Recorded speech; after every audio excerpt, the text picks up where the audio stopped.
Non, rien ne me séparera de toi, Jésus.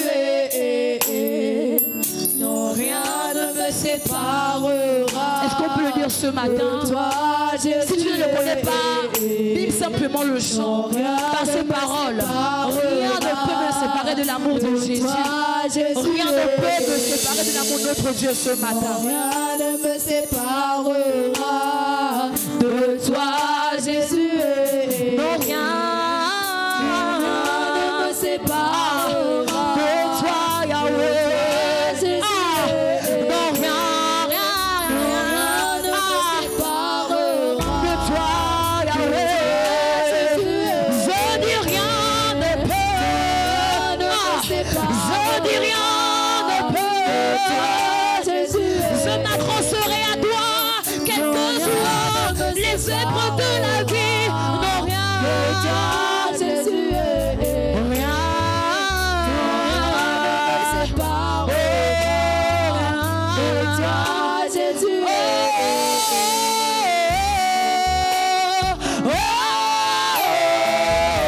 My God. Et nous soupirons après toi, Yahweh. Et nous soupirons, nous soupirons, et nous soupirons, et nous soupirons. Tu es le lion de la tribu de Juda. Rien ne peut t'égaler. Lorsque tu as dit Seigneur, la chose arrive.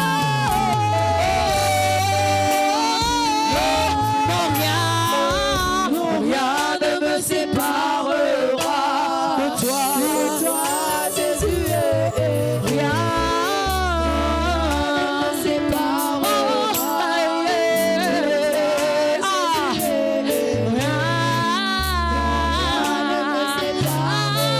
Yeshua. Je dis rien.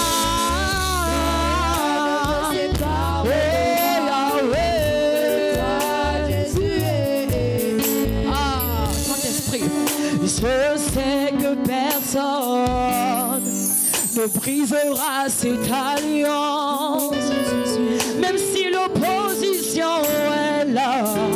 Je proclame, nous irons loin avec toi, nous avancerons. Jésus, Jésus, Jésus est accroché à toi jusqu'à la fin. Accroché à toi jusqu'à la fin. Ni les anges, ni les hommes, ni les principautés, ni les persécutions, ni la vie, ni la mort, ni les anges. Rien ne peut me séparer de ton amour. Rien, Père, ne pourra le faire. Quel que soit, Père, ce qui arrivera encore. Je décide ce matin encore de réaliser mon Père et mon roi. Ni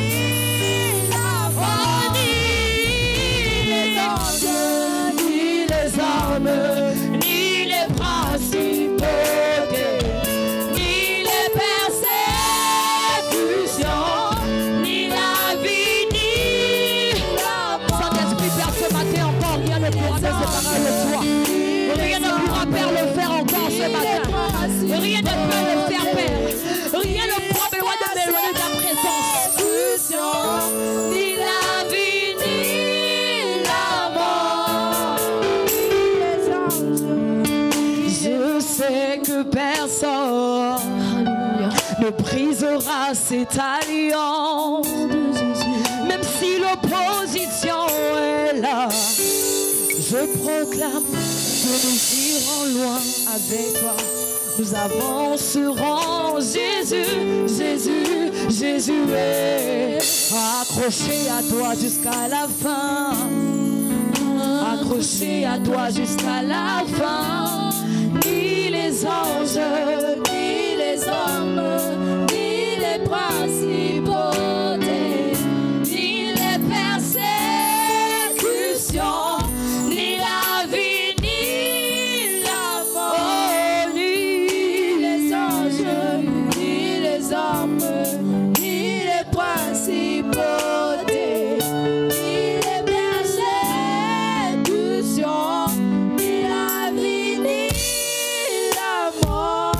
que ce matin, quelqu'un peut encore, par ses paroles ce matin, dire à ce Dieu que rien ne pourra me séparer de toi. Rien ne pourra me séparer de ta personne. Rien ne pourra le faire. Ah, ni la mort, ni la vie.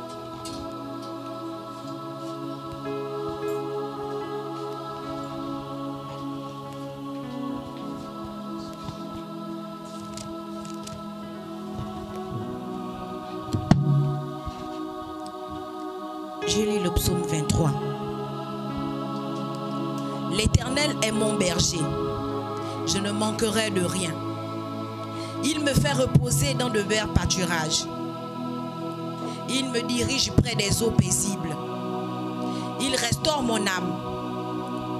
Il me conduit dans les sentiers de la justice à cause de son nom. Quand je marche dans la vallée de l'ombre de la mort, je ne crains aucun mal, car tu es avec moi. Ta houlette et ton bâton me rassurent. Tu dresses devant moi une table en face de mes adversaires. Tu oins d'huile ma tête et ma coupe déborde. Oui, le bonheur et la grâce m'accompagneront tous les jours de ma vie. Et j'habiterai dans la maison de l'Éternel jusqu'à la fin de mes jours. Amen. Amen. Tu dresses devant moi une table en face de mes adversaires. Tu ondules ma tête et ma coupe déborde. Tu dresses devant moi une table en face de mes adversaires. Tu ondules ma tête et ma coupe déborde. Alléluia. Tu dresses devant moi une table en face de mes adversaires. Tu ondules ma tête et ma coupe déborde. Amen. Amen. On peut s'asseoir.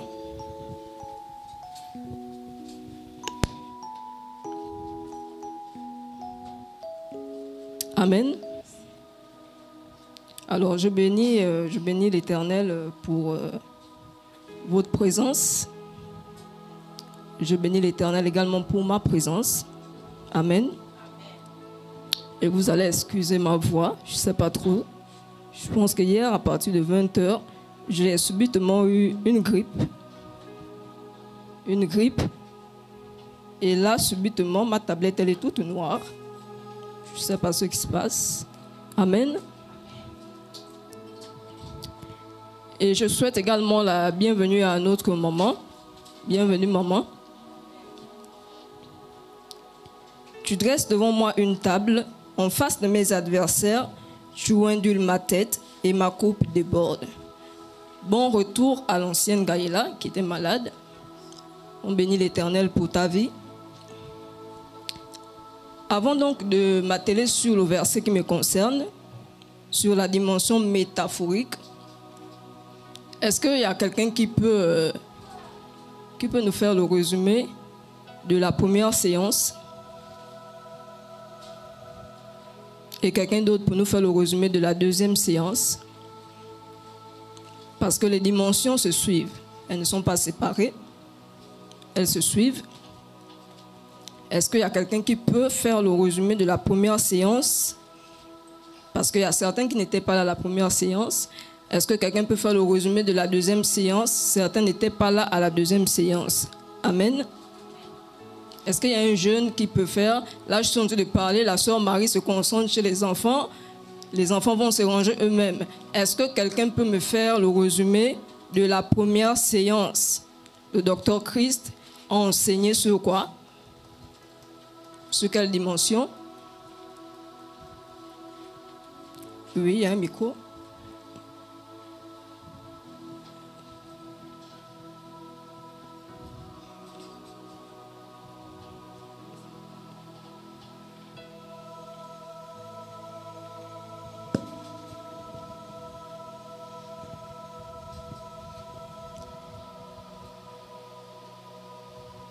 La première séance a été présentée par le docteur Chris Gamaliel, d'où le thème du mois est les 5 dimensions spirituelles au regard des 5 profils de David.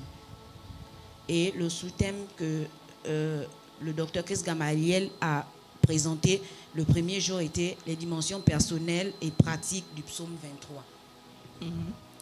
Déjà, dans le contexte historique, il nous a fait comprendre que le psaume a été attribué à David, alors qu'il était en période d'angoisse et pourchassé par ses ennemis. Et il a fait de la personne de Dieu,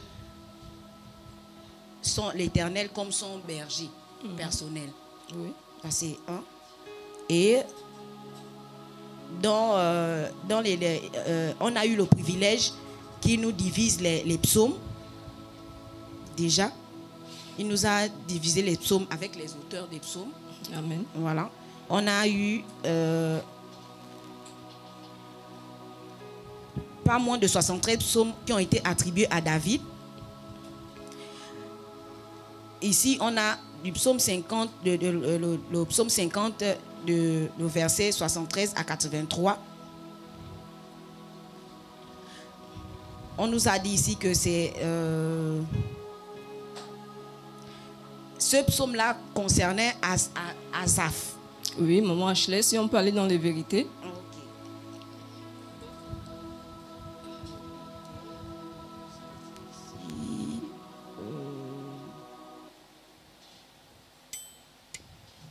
Qu'est-ce qu'on retient de la dimension personnelle? Le docteur Chris avait donné certaines vérités que nous sommes censés connaître pour avancer. Parce que si on oublie au fur et à mesure, ce sera comme des murs, alors que les dimensions se suivent.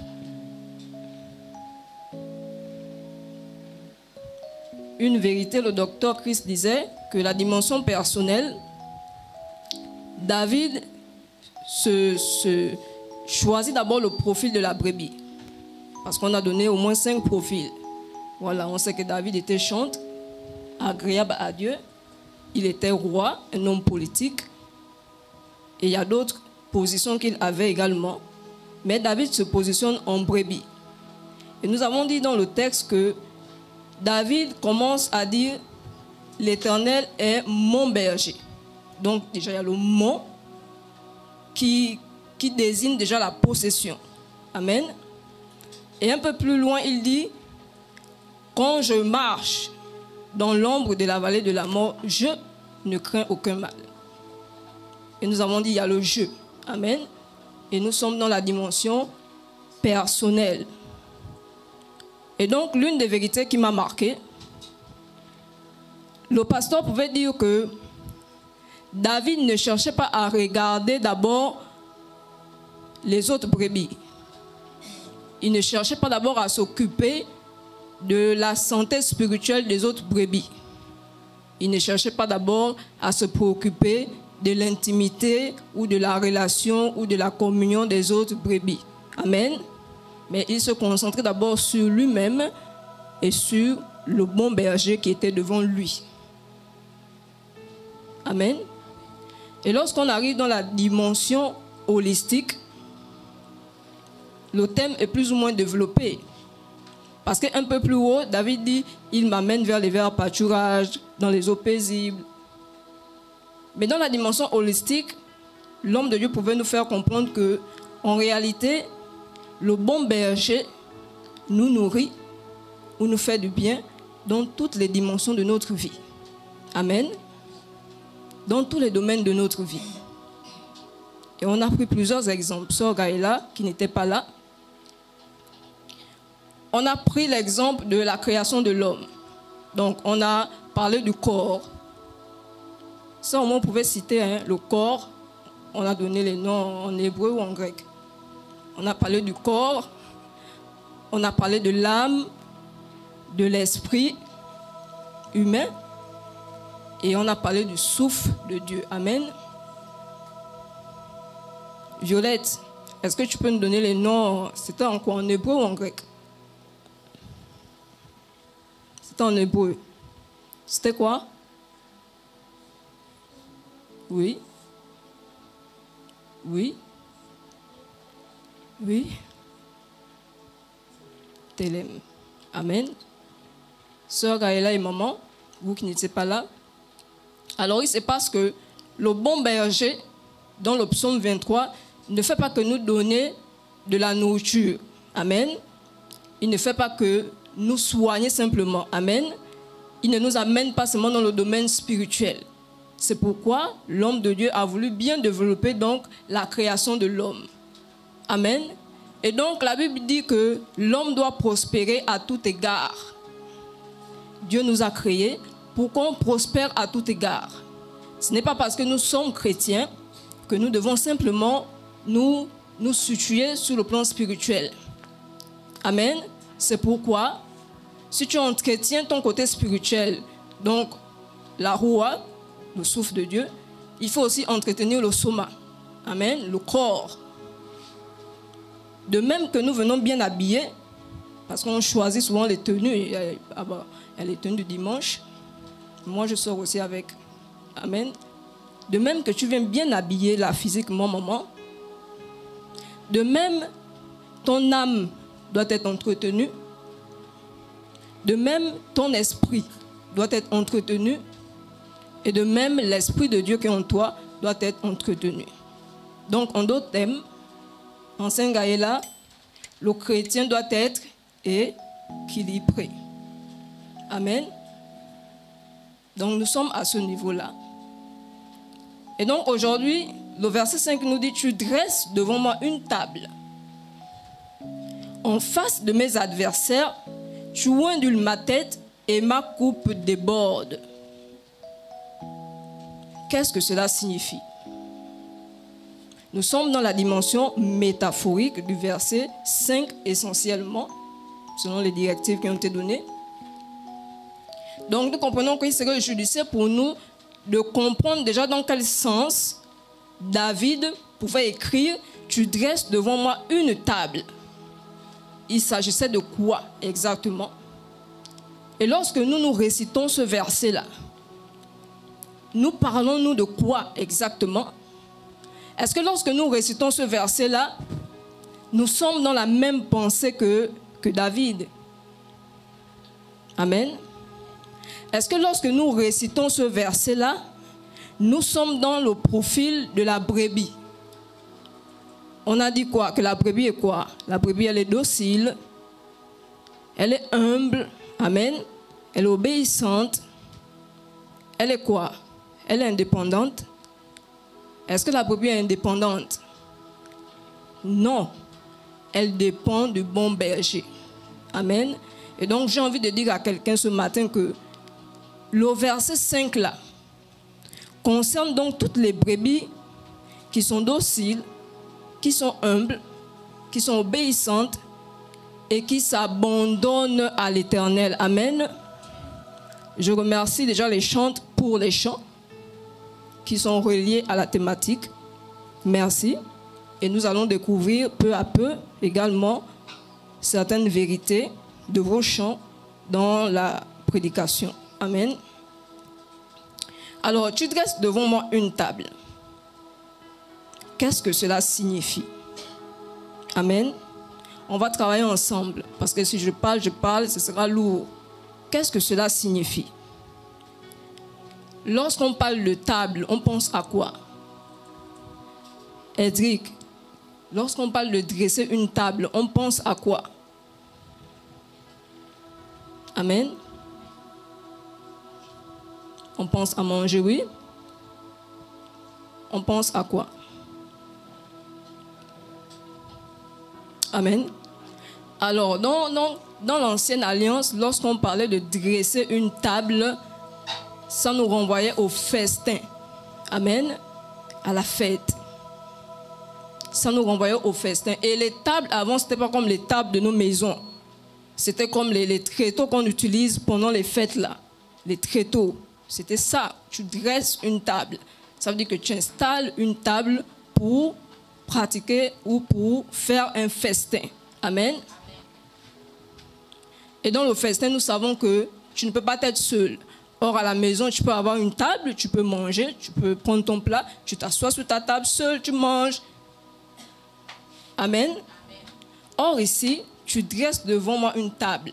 Si on reste dans l'ancienne alliance, David nous renvoie donc à la fête. Il nous renvoie donc à faire la fête.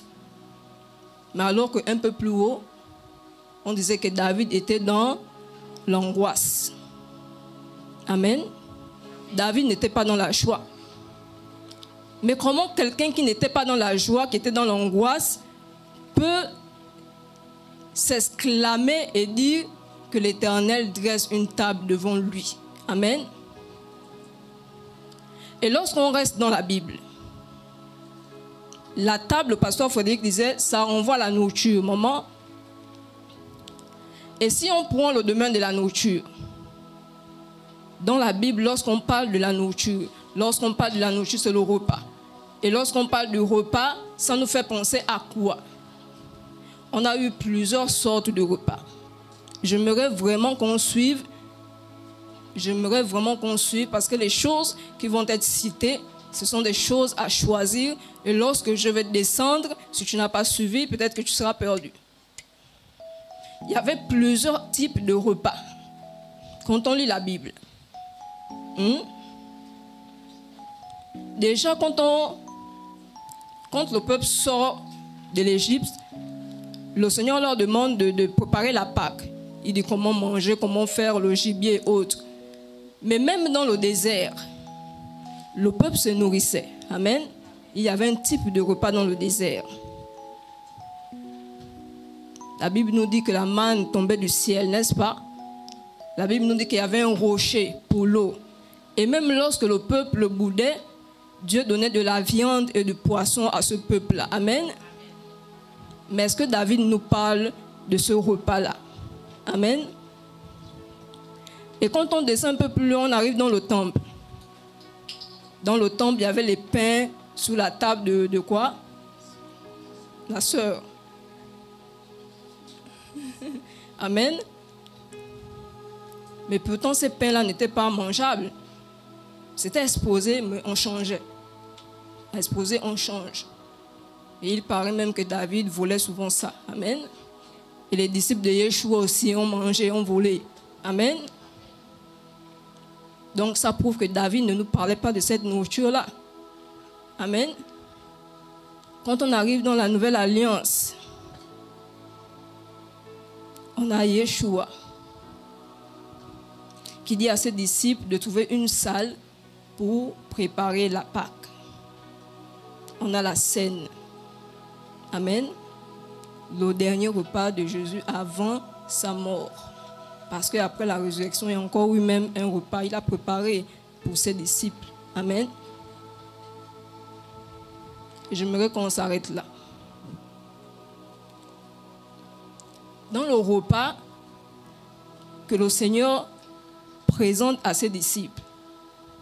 Dans ce repas, on a l'habitude de dire qu'il est lui-même le pain, il est le corps, le vin, c'est son sang. C'est lui-même qui se donne en sacrifice. Amen. Et donc, si on revient à ce que le docteur disait, que le psaume 23, c'est un psaume messianique. Il disait que le psaume 22 parlait de quoi?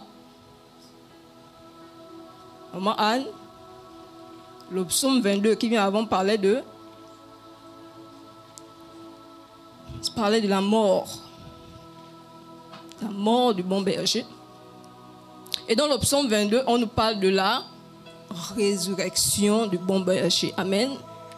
Et donc, David, lorsqu'il écrit ce psaume-là, David connaît les Écritures. David connaît l'alliance avec l'Éternel. David connaît même la promesse qui pèse sur lui. C'est pourquoi David, lorsqu'il écrit ça, on ne peut pas réciter que pour réciter. Amen. David parle d'une fête. Il parle d'un repas. Mais c'est quoi le repas? C'est quoi la table que l'Éternel dresse devant David?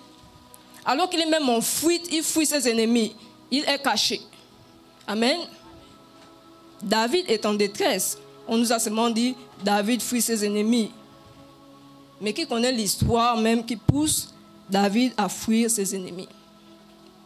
On va lire d'abord deux textes pour revenir sur l'alliance. Ézéchiel 34, le verset 9 à 11. On va lire également Jérémie 23, le verset 5 à 6. Je vais lire Jérémie 23, le verset 5 à 6. Le texte dit, « Voici, les jours viennent, dit l'Éternel, où je susciterai à David un germe juste. » Amen. « Il régnera en roi et prospérera. Il pratiquera la justice et l'équité dans le pays. En son temps, Juda sera sauvé. Israël aura la sécurité dans sa demeure. Et voici le nom dont on l'appellera l'Éternel, notre justice. » Amen. Vous vous souvenez que David dit plus haut, il m'amène sur les sentiers de la justice. Alléluia. Comprenons que David ne parle pas d'abord de sa vie. David se repose sur une alliance. Et c'est la nouvelle alliance. La table qui est dressée devant David, c'est la table de la nouvelle alliance. C'est Yeshua lui-même. Amen. C'est Yeshua lui-même. L'Éternel place Yeshua devant David. Parce que de lui-même, il ne peut rien. De lui-même, il ne peut rien. Et lui, en écrivant, il sait qu'il attend le Sauveur d'Israël. Amen. Et nous allons lire le deuxième verset, on va comprendre. Autrefois, il y avait des pasteurs. L'Éternel a dit, vous êtes des faux pasteurs. Mais viendra un jour où moi-même, je vais devenir le pasteur de mes brebis. Amen. Et David connaissait ces écritures-là. David était en souffrance. Il était persécuté. Mais il écrit dans sa persécution, il dit en d'autres termes, je sais que mon Rédempteur est vivant. Amen. Et qu'il combattra un jour pour moi. Et c'est ce qu'il dit, il dresse devant moi une table. En d'autres termes, David commence à fêter l'avenir. Amen. David commence à fêter, il sait que les souffrances qu'il vit, ça va finir un jour. Amen. Les brebis d'Israël qui sont dispersées et mangées par des faux pasteurs, ça va finir un jour. Et donc, il dresse devant moi une table, il sait qu'il parle du Messie, du Sauveur, de Yeshua. Amen. C'est pourquoi, même dans la détresse, je pense que les chants ont beaucoup chanté, tu as Yeshua avec toi et il te suffit. Amen. Et donc, lorsqu'on continue le verset, il y a des virgules. En face de mes adversaires. En face de mes adversaires. Ça veut dire quoi? Lorsque David écrit donc ces paroles-là, David parle de quoi? C'est quoi un adversaire? Qui sont ses adversaires? Amen, maman. Qui sont nos adversaires? Qui est un adversaire? Amen. On va rester. Et tu peux aussi avoir un ennemi qui peut être même à côté de toi, qui mange avec toi, mais qui freine tes projets subtilement. C'est aussi un ennemi. Et je pense qu'on a parlé des antagonistes de la vision ici une fois. Ce sont des ennemis, en d'autres termes. Amen. Voici ce que le dictionnaire nous dit.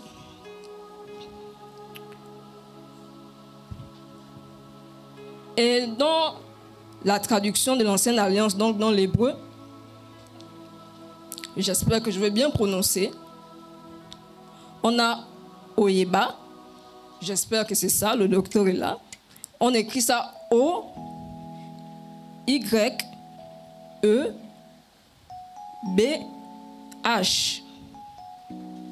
Alors, ce terme est beaucoup utilisé dans les psaumes. Et ça se traduit par celui qui est. Amen. Celui qui est considéré comme ennemi. Donc on a Tar, T-S-A-R, celui qui fait souffrir ou qui me met dans une situation désespérée. Amen. Tu as quelqu'un qui te hait et tu as celui qui te fait souffrir, qui fait exprès vraiment de te mettre mal à l'aise, de te faire subir des choses qui ne sont pas bien. c'est un ennemi et c'est utilisé dans plusieurs versets bibliques. En grec, dans la Nouvelle Alliance, ce terme est beaucoup utilisé, ennemi ou adversaire. Ça s'écrit Ektros, ça se lit Erphros. Vraiment, j'espère que c'est ça. Donc, ça s'écrit E en grec. C'est beaucoup utilisé dans la Nouvelle Alliance. E, C, H, T, H, R, O, S. Donc, c'est traduit par ennemi ou adversaire. Amen. Donc, si l'ennemi, c'est ceux qui nous haïssent, ceux qui nous oppressent, ceux qui nous persécutent, amen. Dans le premier sens, David parle donc de ses ennemis, ceux qui le persécutent. Amen. Vous connaissez au moins l'histoire de David et de Saül. Vous connaissez l'histoire de David et de Saül. Amen. Lorsque les femmes, David a gagné le combat, les femmes ont commencé à honorer David plus que Saül. C'est de là où il a commencé à avoir de la haine contre David. Amen. Et la guerre a commencé.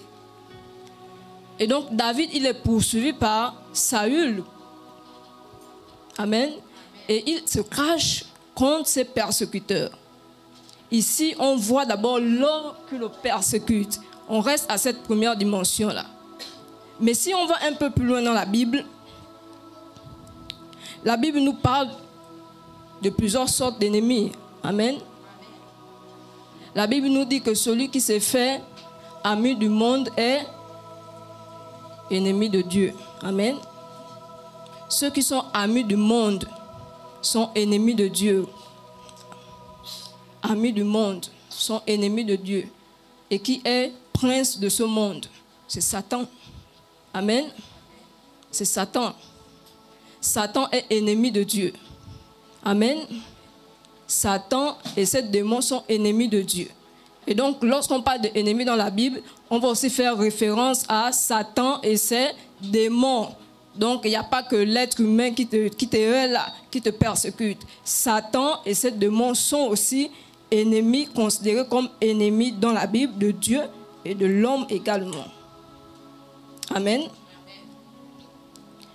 Les apôtres nous présentent également la convoitise contre ennemi de nous-mêmes. Amen. La convoitise est ennemie de nous-mêmes. La convoitise est ennemie de notre ascension. La convoitise est ennemie de notre progrès. Amen. La convoitise met une barrière entre Dieu et nous. Donc quand on parle de ennemis, David nous parle des hommes qui le persécutent. Mais lorsqu'on va un peu plus loin, on a le monde, Satan et ses suppôts qui sont considérés comme ennemis de Dieu et ennemis des enfants de Dieu. Amen. Et la Bible également nous rappelle que nos propres convoitises ou le péché est également notre ennemi. Amen. Amen.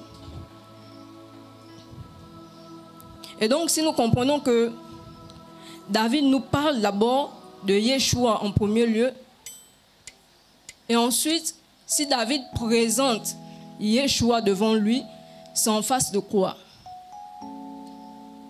Si on essaie de suivre les définitions. Donc, David nous fait comprendre ici déjà que c'est Yeshua qui est désormais devant lui. Amen. C'est le bon berger qui est désormais devant lui. Et en face de quoi?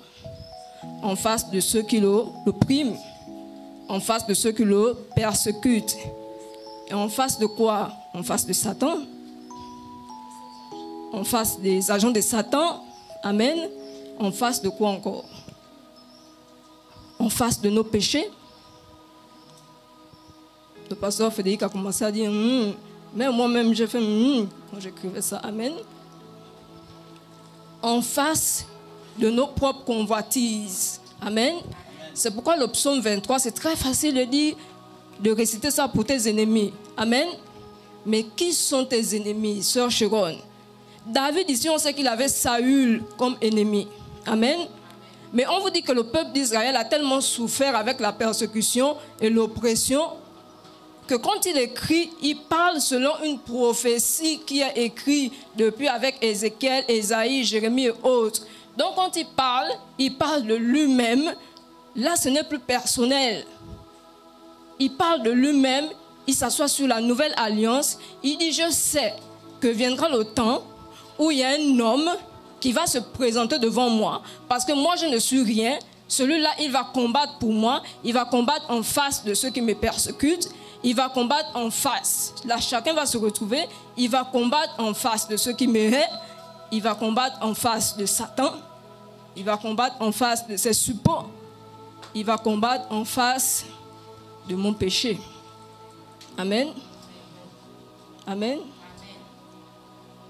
Je ne sais pas si la sœur Chiron commence à se retrouver. Ce sont ses propres chants. Elle chantait, j'écoutais. Je ne sais pas si elle commence à se retrouver. Amen. Je vais prendre d'autres concordances bibliques qu'on va comprendre. Tu dresses devant moi une table en face de mes adversaires. Tu ondules ma tête et ma coupe déborde. C'est la Sainte Bible. L'autre version dit, la parole vivante dit, pour moi, tu dresses une table au vu de mes ennemis. Tu oins de parfum ma tête et ma coupe est débordante. Amen. L'autre version dit, la taupe dit, devant moi, tu dresses une table. Face à mes adversaires, tu parfumes d'huile ma tête et ma coupe est enivrante, elle déborde. Amen. On va aller pas à pas. On a expliqué dresser une table. On a expliqué les ennemis, les différents types d'ennemis, pour qu'on soit bien situé et que chacun se retrouve. Ensuite, tu oins d'huile ma tête. Le pasteur qui savait commencer à expliquer ça ici, que le berger utilisait l'huile, premièrement, pourquoi? Pour soigner les blessures des brebis, voilà. Et il utilisait aussi l'huile pour faire fuir les insectes, les mouches. Amen. C'était pas seulement pour soigner les blessures sur la tête des brebis. C'était aussi pour éloigner les insectes et les mouches. Amen. David nous présente déjà, on a Yeshua. On connaît nos ennemis. Et il ondule ma tête. J'ai Yeshua. J'ai en face de moi mes ennemis. Et il ondule ma tête. On sait que l'huile, c'était pour soigner les blessures des brebis. Amen. L'huile, c'était pour chasser les insectes. Amen. Parce que ça parfumait. Alléluia. Je ne sais pas si tu commences à voir l'image là. Amen. Donc l'huile d'abord, c'était pour soigner les têtes de brebis qui se blessaient, pour faire fuir les mouches. Et l'histoire dit que les blessures des brebis pouvaient venir de l'ennemi, des bêtes féroces. On a dit dans la vallée, il y avait les bêtes féroces, n'est-ce pas?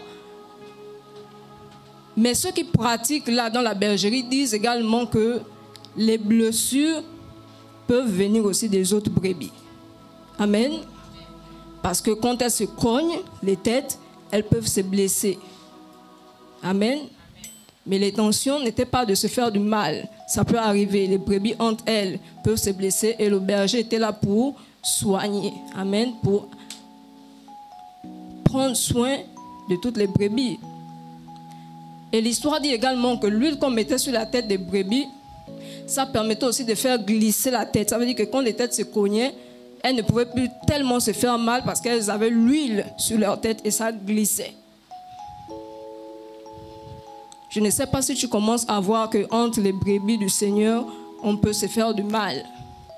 Mais nous ne sommes pas nécessairement des ennemis. Je sais pourquoi je prends cet exemple. Amen. Mais le bon berger aussi soigne cela, maman. Le bon berger te soigne des blessures que l'ennemi peut te faire. Le bon berger peut aussi te soigner des blessures que la famille, les enfants peuvent te faire, mais ce ne sont pas nécessairement tes ennemis. Il y a une nuance.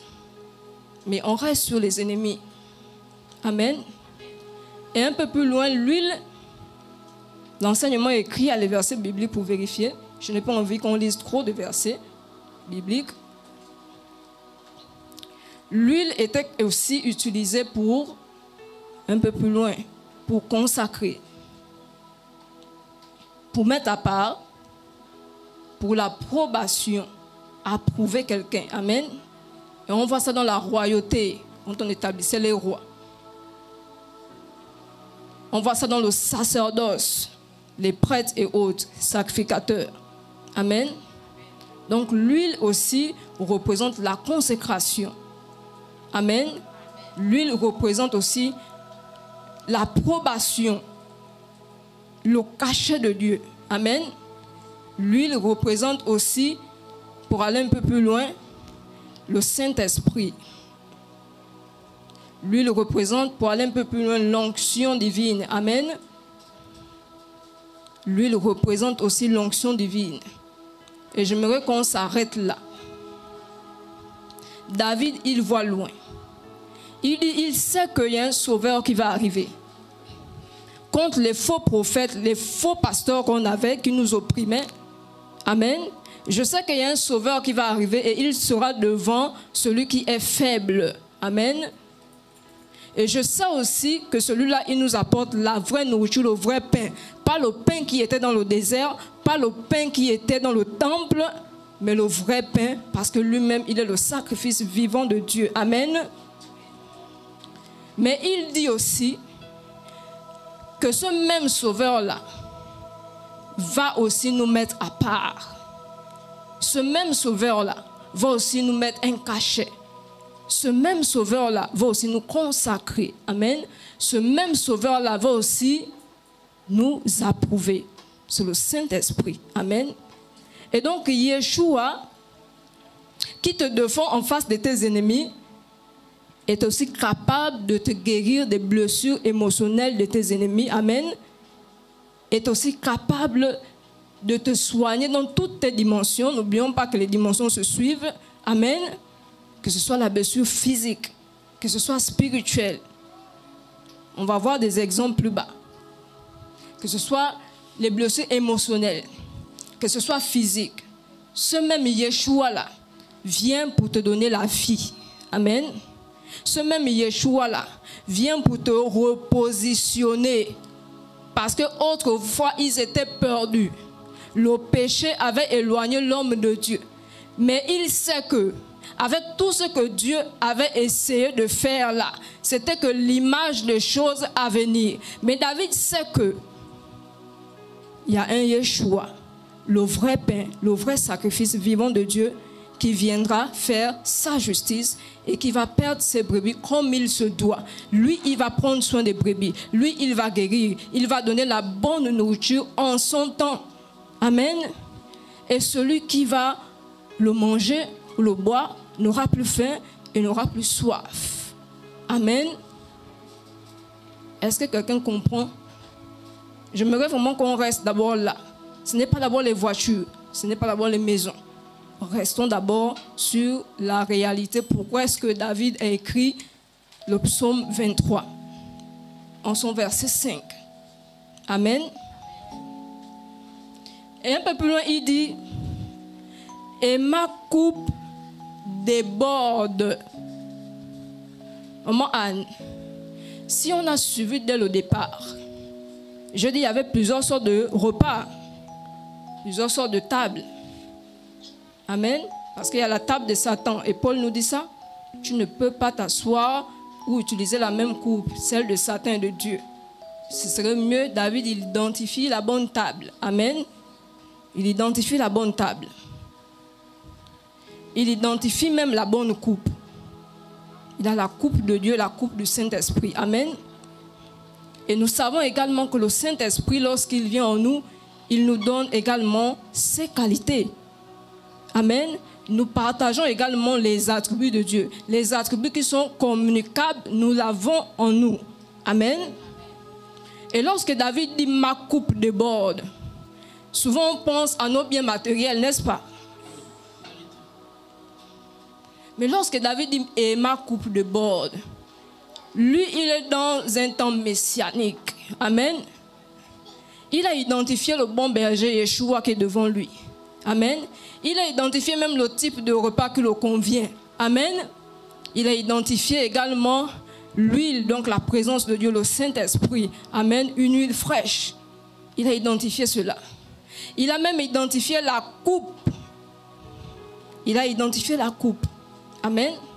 Parce que dans la Bible nous parle de la coupe de Pharaon. Amen. On nous parle de la coupe de Joseph. Amen. On nous parle de plusieurs types de coupes dans la Bible.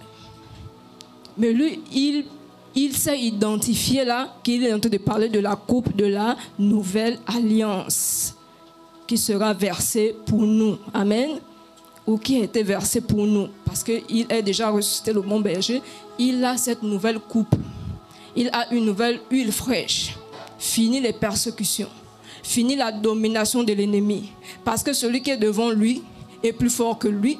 Et celui qui est devant lui a communiqué également sa puissance, lui a communiqué également ses qualités. On va arriver et on va voir. Amen. Qu'est-ce qui pouvait déborder dans la coupe que David parlait, sœur Sharon, quand il dit « Et ma coupe déborde ». Si on a bien compris le cheminement, nous sommes à la table de Dieu. Nous sommes avec Yeshua. Amen. Nous avons identifié le vrai repas. Amen. Nous avons même identifié la coupe. Amen. Qu'est-ce qui peut déborder quand David dit « Et ma coupe déborde devant ses ennemis ». Ce sont les voitures. Amen. Maman Anne. J'ai l'impression que maman Anne a les réponses. Maman Anne, quand il dit « Et ma coupe déborde », nous sommes là dans les choses spirituelles d'abord. Amen. J'ai Yeshua avec moi. J'ai la vraie nourriture avec moi. J'ai le vrai vin, pas les boosters. J'ai le vrai vin. Et j'ai une huile fraîche avec moi. Et donc, si la coupe doit déborder, c'est simplement les fruits du Saint-Esprit de l'onction que j'ai reçu qui débordent. Ce sont les qualités de Dieu qui débordent. Et ma coupe déborde devant l'ennemi. Amen. Et si l'ennemi, sur le péché, sous nos convoitises, sont considérés comme nos ennemis, c'est bien évidemment que ce sont les qualités de Dieu qui débordent de l'autre côté. Amen. Et donc, devant la haine, tu peux dire, ma coupe déborde de joie. Amen. Devant la persécution, tu peux dire, ma coupe déborde de victoire. Amen. Je ne sais pas si quelqu'un commence même à comprendre. Amen. David nous parle ici de la domination. David dit ici que dans sa coupe-là, il y a la domination. Il y a la suprématie. Amen. Sur l'ennemi. Il dit désormais, maman, il dit désormais, je ne serai plus esclave de la mort. Je ne serai plus esclave du péché. Amen. Je ne serai plus esclave de faux prophètes de Baal. Je ne serai plus esclave des faux pasteurs qui égorgent les brebis. Mais il dit désormais, mon Rédempteur est vivant, il m'a consacré, il m'a oint, et ma coupe déborde. Ma coupe déborde de quoi? Amen.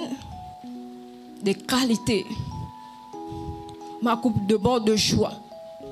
Ma coupe déborde de bonté. Ma coupe déborde de la patience. Ma coupe déborde de la miséricorde, de la bonté. Amen. Et c'est pourquoi lorsque maman Anne avait enseigné, je pense que c'est elle qui avait enseigné la partie où David avait l'occasion de tuer Saül. Elle avait dit quoi? Il a fait quoi? Il a coupé le pan de sa robe. Amen. Parce que David savait que ce n'est pas lui qui fait justice. J'ai envie de dire à quelqu'un que lorsque tu récites vraiment le psaume 23, tu penses à quoi? Il dresse devant moi une table. Je pense qu'on a compris. En face de mes adversaires, on connaît qui sont nos adversaires. Ce n'est pas seulement mon frère qui m'énerve là. Non, il y a aussi Satan et ses démons, mais il y a aussi moi-même. Amen. Mes propres convoitises là, c'est aussi un combat dans moi-même. Dans moi-même, c'est un combat. Ce sont mes ennemis, ce sont les ennemis de la foi. Ce sont les ennemis de la montée spirituelle. Amen. Amen. J'espère que nous sommes en train de comprendre.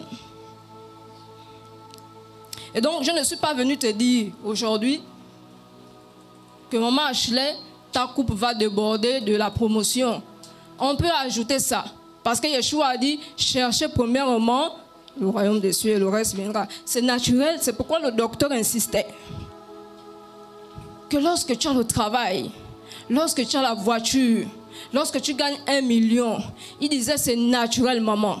Parce que les païens ont aussi ces choses-là. Et si on revient dans la dimension holistique, le souffle de Dieu ou la roua ou le Saint-Esprit, est-ce que les païens débordent de ça?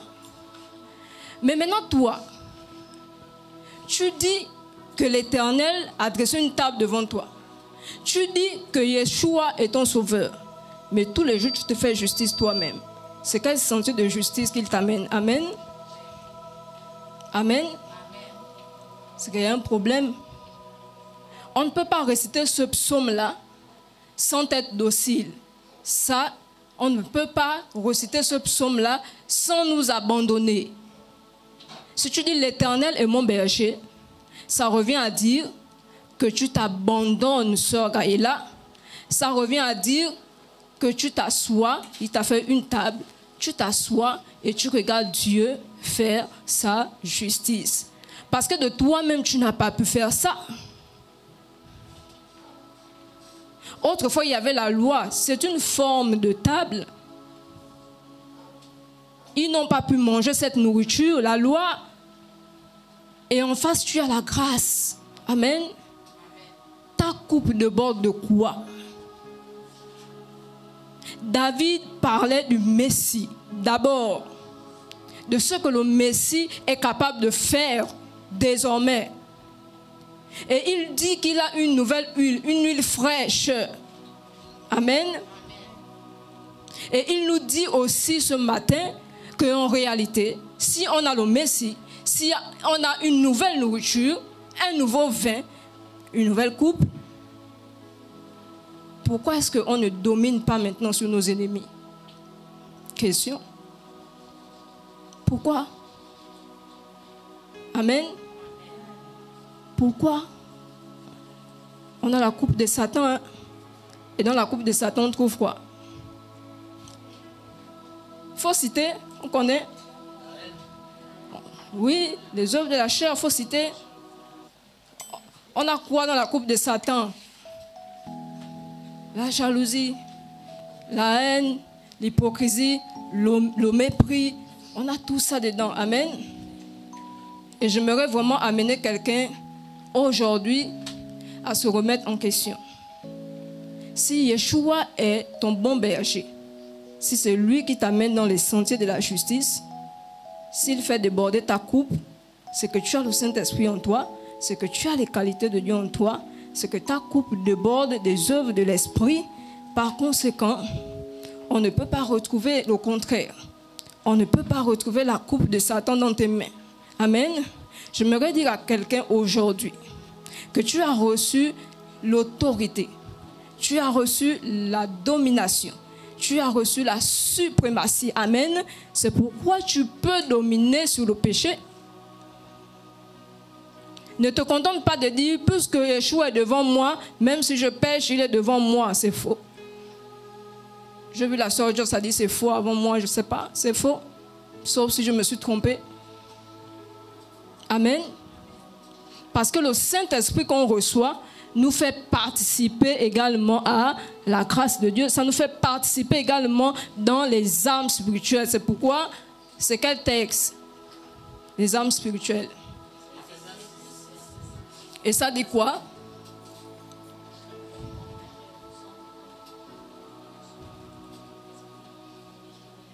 D'accord. Et par rapport aux armes spirituelles, comment non, il y a d'abord un mot que Paul dit. Il dit, prenez avec vous quoi? Non, il faut bien parler. Prenez avec vous quoi? Les armes de Dieu.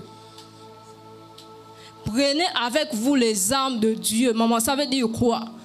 Ça veut dire que si autrefois c'était difficile, on nageait dans la souffrance du péché, maintenant avec le Rédempteur, le Yeshua qui est là, il nous fait participer à sa victoire, à sa résurrection. Il a combattu les démons et il a réussi. Nous aussi, nous sommes dans cette grâce. Nous aussi, nous avons réussi. Nous aussi, nous avons la domination. Nous avons la suprématie sur les démons. Amen. Parce qu'on a avec nous les armes de Dieu. Si Dieu est avec moi, amen. Et pourquoi Yeshua dit qu'il est capable de venir faire une demeure, lui et son Père, en nous? Pourquoi il dit ça? Si on doit s'en tenir à dire que, bon, je pêche, j'ai Yeshua devant moi, c'est une illusion. Amen. Parce qu'il dit qu'il va venir faire une demeure avec son Père chez toi.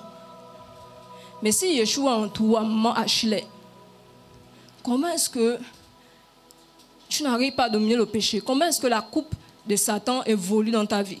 Alors que c'est la coupe de Dieu qui doit évoluer dans ta vie. Amen. Est-ce que quelqu'un comprend ça? Est-ce que tu comprends ça? J'aimerais que tu te poses des bonnes questions. Amen. J'aimerais que tu te poses des bonnes questions. Tu es assis sur quelle table? Tu utilises quelle coupe? Et qu'est-ce qui déborde en toi? Qu'est-ce qui déborde en toi? Vous avez les différentes coupes ici, c'est dans le texte, pour ceux qui auront le résumé. Vous avez les différentes formes de tables de repas ici, avec les versets bibliques. Amen. Et donc, je vais vous donner quelques vérités également que David peut nous amener à ressortir. La première vérité, c'est que nous devons apprendre, maman Anne, nous devons apprendre à être en joie dans les difficultés. Amen. Nous devons apprendre à être en joie dans la persécution. Nous devons apprendre à être en joie dans le malheur, dans la souffrance. Est-ce que quelqu'un a remarqué même le texte? Depuis qu'on parle là, est-ce que quelqu'un a remarqué? Il y dresse devant moi, en face de mes ennemis. Est-ce que c'est logique? Sœur Gaïla, en temps normal, dans notre monde, maman Anne, nous célébrons souvent la victoire, c'est après le combat, n'est-ce pas? Mais on a l'impression que David dit que ses ennemis sont vivants en face de lui. Est-ce que ce n'est pas une sorte de célébrer la victoire même lorsque tes persécuteurs sont en face de toi? Amen. Est-ce que ce n'est pas une manière de dire, même si je suis dans le chômage, ça ne veut pas dire que je n'ai pas la foi, mais je suis en joie. Parce que dans mon chômage, peut-être que j'aide à quelque chose et que lorsque je vais commencer à travailler, je serai tellement occupé. Dieu sait comment il fait ces choses. Amen. Réellement ton bon berger, Sœur Chiron, c'est une question que tu dois te poser. Lorsque tu es dans la persécution, lorsque tu es dans la douleur, lorsque tu es dans l'ombre de la vallée de la mort, est-ce que tu laisses Jésus décider? Bien, il y a toujours ton petit toi qui veut faire quelque chose. Amen. Alors quand on t'a offensé, maman Anne, on t'a offensé et tu sais que tu as la coupe qui déborde de miséricorde, tu as la coupe, Sœur Gaëla, qui déborde de pardon, mais tu me dis, moi je ne peux pas pardonner, maman Astrid, je ne peux pas pardonner. Amen. Je ne peux pas, maman Astrid. Tu as écouté comment elle a parlé à ma mère. Je ne peux pas pardonner. Mais c'est bien, c'est l'amour. Amen. Mais je souhaite que tu puisses te positionner en enfant de Dieu et que tu puisses réaliser que tu n'es pas le bon berger de ta vie. Et que tu puisses réaliser que Dieu condamnait les faux prophètes qui égorgeaient les brebis. Amen. Que tu puisses réaliser que le bon berger, même les brebis qui s'égaraient, n'est-ce pas, on dit qu'il pouvait laisser 10 brebis pour aller chercher une. Amen. Est-ce que tu réalises que Dieu compte sur toi? Le bon berger, c'est l'Éternel. Et Yeshua est l'image du bon berger. Et quand Yeshua dit « Je suis le bon berger », n'oubliez pas qu'il dit qu'il fait ce qu'il voit faire son Père. N'oubliez pas qu'il dit qu'il a été envoyé par son Père. Et il dit à son Père « Je n'ai perdu aucune de tes brebis, sauf le fils de la perdition. » Est-ce que tu comprends ça? Est-ce que tu comprends ça? Moi, je vous aime. Hein? Et je vous aime. Et ce matin encore, je disais à Dieu, assurément, j'ai beaucoup de problèmes à cause de ma manière d'être. Amen. Mais le problème, c'est que le berger aussi, il ne rit pas seulement. Il a le bâton, il a la houlette. Est-ce qu'une brebis, tu peux détester ton berger, garder rancune à ton berger parce qu'il a voulu te ramener sur le chemin? Non. Amen. Nous devons apprendre à faire la différence entre les choses qu'on doit réellement combattre. Amen. Et le chrétien a un grand ennemi. C'est le loup qui rôde, le lion qui rôde. Amen. Parfois, tu t'attardes là sur ton frère qui t'a peut-être mal parlé, qui a peut-être ce comportement bizarre. Amen. Mais tu t'attardes sur lui alors que tu as un combat, maman.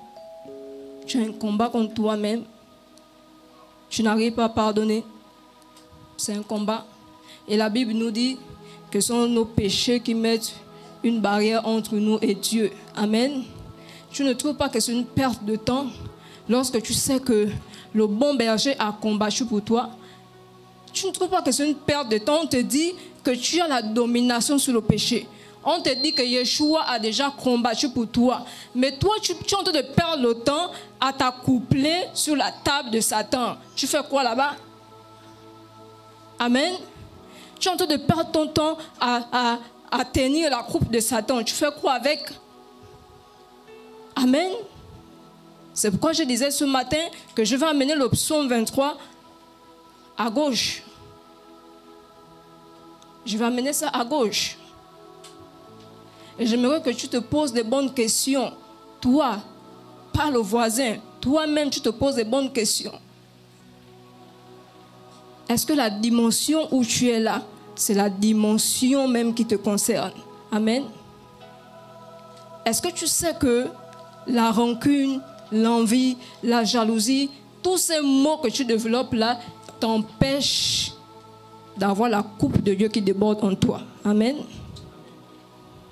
Peut-être que le niveau où tu es là même dans l'église, ce n'est pas le niveau où tu devais être réellement. Parce qu'il y a des choses qui te bloquent. Il y a des choses qui te bloquent. Et je ne parle pas que pour parler. Pierre était en présence de Yeshua, n'est-ce pas? Bon, ceux qui disent Jésus me suffit, ta présence me suffit. Pierre était en présence de Yeshua, n'est-ce pas?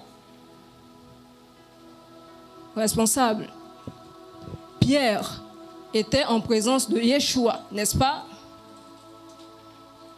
Mais Yeshua a dit quoi?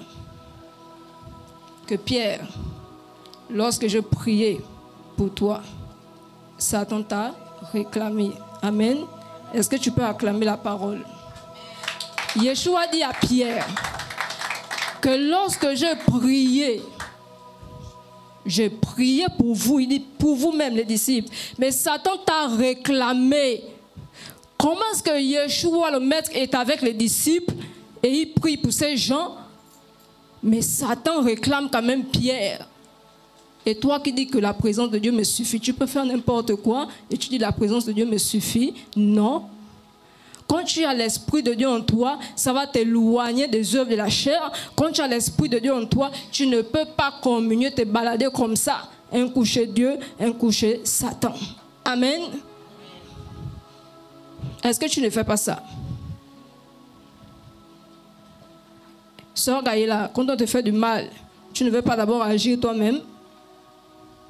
Tu vas dire, moi, ne me fais pas ça. Moi, je ne suis pas n'importe qui. Je vais te montrer. Amen. Mais tu oublies ce que la parole de Dieu te dit. Amen. Les prédicateurs vous aiment. C'est pourquoi, ce n'est pas pour te décourager. Ce n'est pas pour t'empêcher d'utiliser ton psaume ou t'empêcher de réciter ça la nuit pour chasser les démons, je ne sais pas. Mais c'est pour te dire ce matin que le psaume là, ça se pratique. Ce sont des réalités spirituelles, amen. C'est une alliance. Ce sont des vérités bibliques, amen, qui doivent se comprendre et se vivre, amen. Et cette vérité-là voudrait que tu puisses t'abandonner au Seigneur, que tu puisses le laisser faire tout dans ta vie. S'il te dit tu vas à droite, tu vas à droite. S'il te dit il faut pardonner, tu pardonnes. Pourquoi est-ce que tu dois te justifier? Mais elle m'a trop fait du mal. Amen. Pourquoi est-ce que tu dois te justifier? Pourquoi est-ce que tu dois te justifier? Et pendant que je suis en train de parler, tu peux commencer à parler à ton Dieu. Tu peux croire dans leur truc bizarre pour avoir les talons. Il ne restait qu'une seule, la plus grande, l'aînée. Et voilà qu'elle tombe malade. Quand elle tombe malade, c'est là où on découvre la supercherie. Étant malade, elle se confie. Elle dit, je sais bien que je ne vais pas vivre. Mais voilà le souci. Il y a papa qui est rentré dans des trucs bizarres.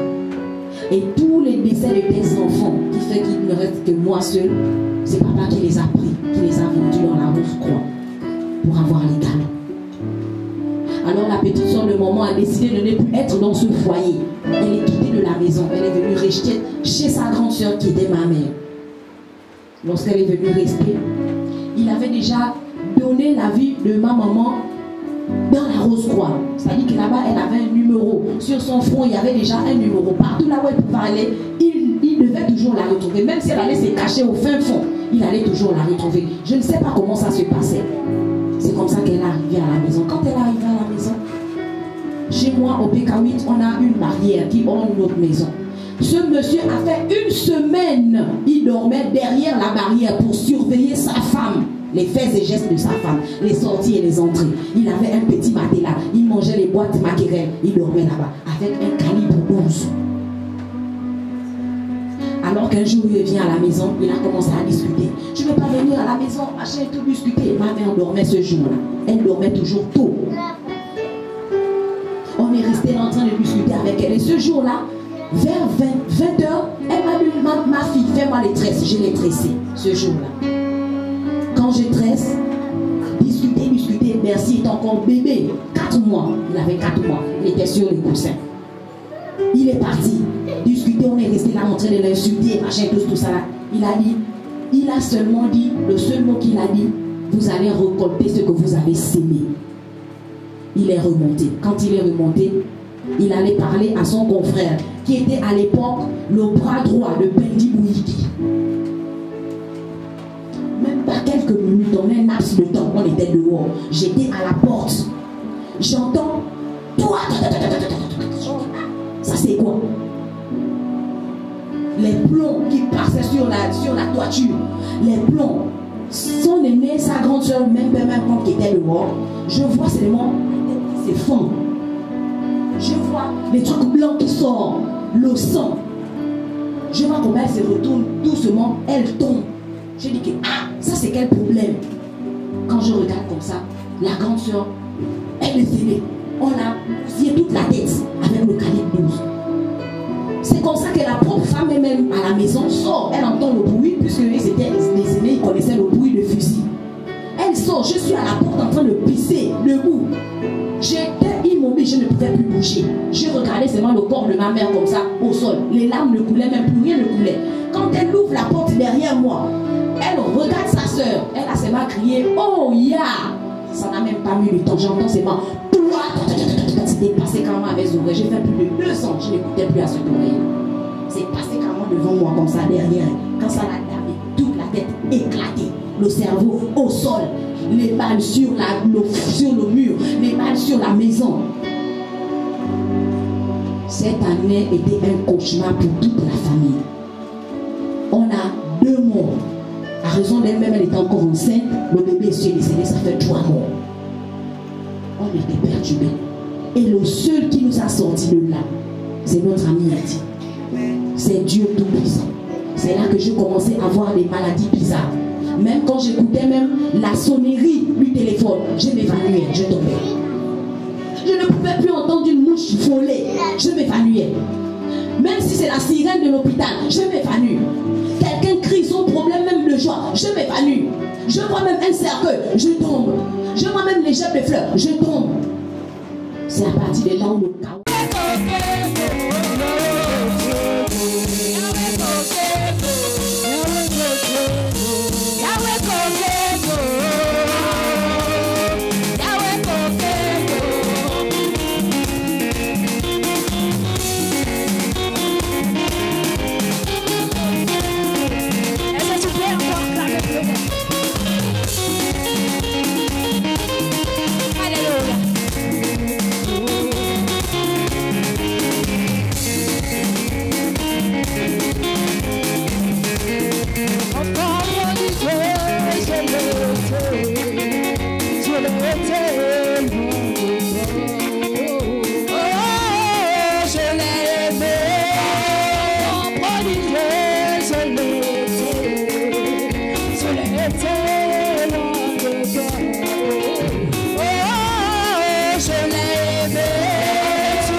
On a dit encore dans la Bible qu'il est allé aux enfers et